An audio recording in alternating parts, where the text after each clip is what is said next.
बहुजन समाज जोड़ो यात्रा, क्योंकि बिहार महामानव तथागत बुद्ध और महावीर की धरती है। बिहार गुरु गोविंद सिंह जी की धरती है। इसलिए बहुजन समाज जोड़ो यात्रा जो बिहार में 1009 किलोमीटर की होगी, जो चंपारण से शुरू होकर कैमूर और पटना खत्म होगी, और ये पूरी यात्रा पैदल यात्रा होगी। इस अवसर पे गांव-गांव हमारे साथी जाके, हमारे प्रदेश अध्यक्ष दोनों, हमारे प्रभारी जी और तमाम जितने हमारे पार्टी और संगठन के वरिष्ठ नेता उनके नेतृत्व में पिछले 7-8 साल की केंद्र की सरकार और यहाँ की सरकारों के राज में जो अन्याय अत्याचार हुआ है उसको आम जनमानस तक पहुंचाने का काम करेगी और अपने लोगों को होशियार करेगी।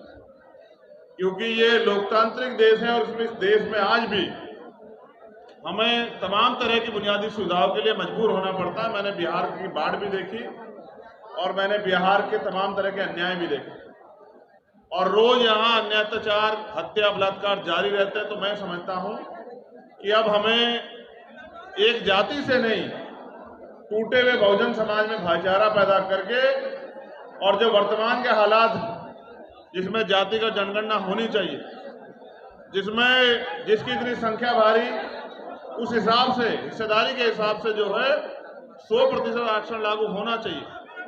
रोटी कपड़ा मकान के साथ एजुकेशन और हेल्थ और सभी के लिए रोजगार की व्यवस्था होनी चाहिए। महिला सुरक्षा और तमाम मुद्दे रहेंगे। तो मीडिया के साथियों के लिए इतना ही आज के अवसर पर मैं कहूँगा कि हमारे तमाम कार्यकर्ताओं ने मेहनत करके इस यात्रा की शुरुआत कर रहे हैं वो लोग फरवरी में। ये यात्रा 6 फरवरी से शुरू होगी और इसके बाद 31 दिन की यात्रा, उसके बाद पूरे देश में हम लोग यात्रा जो है निकालेंगे, क्योंकि अब समय आ गया कि बहुजन समाज अपने पैरों पर खड़ा हो। और मुझे विश्वास है कि अब बहुजन समाज अपने राज की तरफ बढ़ेगा। बहुजनों का अपना राज, बहुजन स्वराज की बात जो है आज हम बिहार की क्रांतिकारी धरती से कर रहे हैं कि इस यात्रा के बाद जो आंदोलन शुरू होंगे उससे इस देश में बहुजन समाज के लोगों का राज आए। धन्यवाद। बिहार में 1 महीने में मुख्यमंत्री नीतीश कुमार से भी मिले हैं। यहाँ पर बिहार में 3 दलितों की पार्टी है, चिराग पासवान की, सीताराम मांझी की, तो फिर आपको क्यों प्राथमिकता देगी दलित समाज? बिल्कुल नहीं देनी चाहिए। काम को प्राथमिकता मिलती है।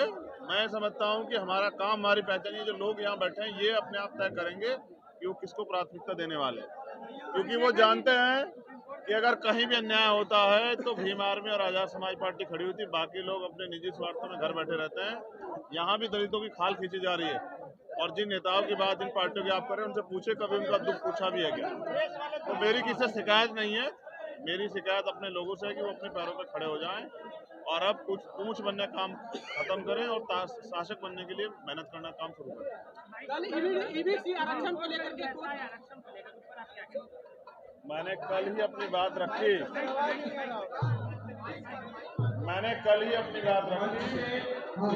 EWS जो है, EWS कॉन्स्टिट्यूशन का वायलेशन है। संविधान में जो आरक्षण का प्रावधान है वो शैक्षिक पिछड़ापन और प्रतिनिधित्व के आधार पर है, सामाजिक पिछड़ेपन के आधार पर, आर्थिक आधार पर नहीं है। पूरा अखंडा जातिगत आरक्षण को खत्म करने के लिए मैं इसका विरोध करता हूँ, क्योंकि जो चीफ जस्टिस हैं यूयू ललित, जो उस बैच में, तो उन्होंने भी इस बात को कहा कि अगर आर्थिक आधार पर आरक्षण दिया जाता है और वो उसका आधार गरीबी है, तो गरीबी में तो SC, ST, OBC के लोग भी आते हैं, इससे तो जातिवाद होगा और ये संविधान की मूल भावना के खिलाफ है।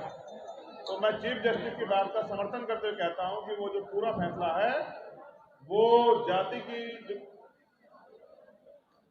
जो संभावना है, जाति का जो प्यार है, उसको मद्देनजर रखकर किया गया है।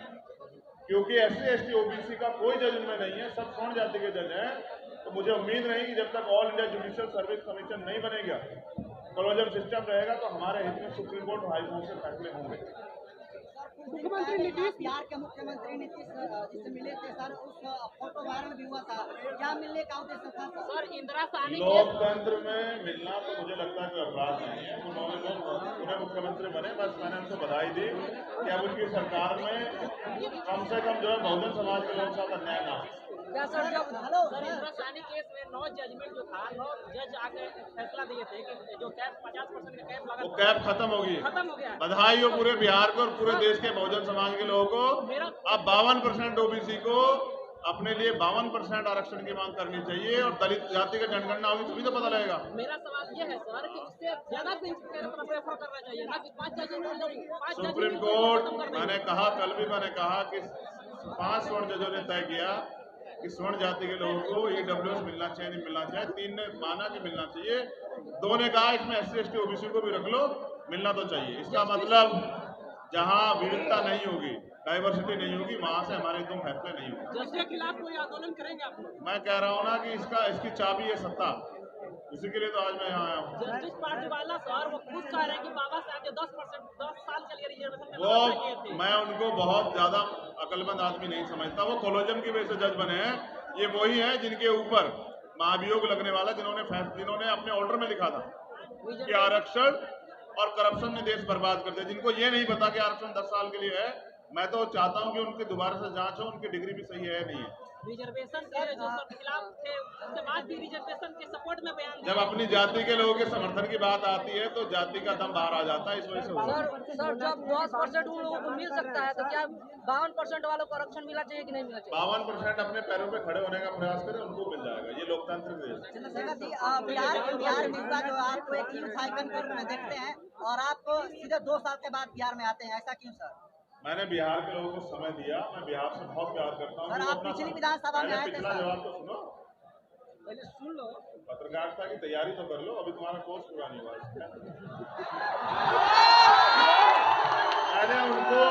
मैं उनसे नाराज नहीं हूँ और ना ही मेरा उनका रिश्ता चुनाव का। मैंने उनको समय दिया कि वो तैयार हो जाए, संगठन बनाया। अब उन्होंने संगठन काम बड़े पैमाने पर तैयार कर लिया है। जब संगठन होगा तो मेरा काम है उनको गाइड करना, मैं उनको गाइड करने के लिए आता हूँ। और ये बताओ, अगर मैं यहाँ नहीं आता वो तो आते हैं दिल्ली। अगर यहाँ के नौजवान दिल्ली जाके मुझसे बात कर लेते तो इससे तुम्हें परेशानी नहीं होनी चाहिए। मैं इस मिट्टी में पक के आया हूँ, मैं राजा का बेटा नहीं हूँ। मैं संघर्ष करके यहाँ तक पहुंचा और मैं जानता हूँ कि समस्या क्या है। और ये पैसे पे लाए गए लोग नहीं है, ये वो लोग हैं जो मेरे लिए अपनी जान भी निछावर कर सकते हैं और करते हैं। वो मेरे खून का एक कतरा अगर इस अधिकारों की लड़ाई में खर्च हो जाता या मेरा बलिदान हो जाता तो भी मुझे कोई तकलीफ नहीं।